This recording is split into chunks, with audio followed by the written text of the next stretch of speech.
I haven't seen one of these on YouTube yet, but this is going to go on the bottom of a crane. A crane. It's going to go underneath a drone, sorry. I got two servos there. I got signal reverse for this. I'm going to get a 360 counterclockwise. Those are counterclock or 360 servos.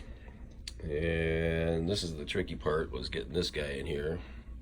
It's my electrical to operate down here. There you go. And what it'll do is it'll basically lower and grab, as you can see.